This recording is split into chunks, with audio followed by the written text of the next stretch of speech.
உலகத்தின் அசுத்தத்தை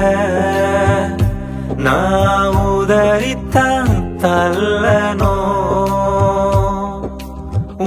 சித்தம் செய்துதான்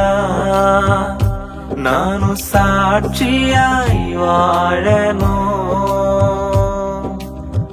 ஓட்டத்தை ஜெயமாய் ஓடி முடித்து ஜீவ கிரீடம் நானும் பெறனோ ஓட்டத்தை ஜெயமாய்